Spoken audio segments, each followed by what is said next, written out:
இந்த நாளினுடைய கர்த்தருடைய வார்த்தை 1 கொரிந்தியர் 6வது அதிகாரம் அதனுடைய 11வது வசனத்தினுடைய 2வது பகுதி முதல், கர்த்தராகிய இயேசுவின் நாமத்தினாலும் நமது தேவனுடைய ஆவியினாலும் கழுவப்பட்டீர்கள், பரிசுத்தமாக்கப்பட்டீர்கள், நீதிமான்களாக்கப்பட்டீர்கள். கர்த்தர் நம்மை கழுவி சுத்திகரித்திருக்கிறார், பரிசுத்தமாக்கி இருக்கிறார், நீதிமான்களாக்கி இருக்கிறார்.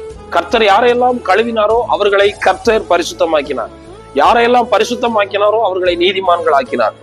இது எப்படி நடந்தது என்றால், ஒன்று இயேசுவின் நாமத்தினாலும், இரண்டாவது தேவனுடைய ஆவியினாலும் இது நடந்தது. அதே போல இந்த நாளிலும் நாமும் இயேசு கிறிஸ்துவின் நாமத்தினாலும் தேவ ஆவியினாலும் கழுவப்பட்டு பரிசுத்தமாக்கப்பட்டு நீதிமான்களாக்கப்பட்டிருக்கிறோம். எனவே அந்த நம்பிக்கையோடு அந்த இயேசுவின் நாமத்தை மகிமைப்படுத்தி ஒவ்வொரு நாளும் கர்த்தருக்காய் வாழ்வோம்.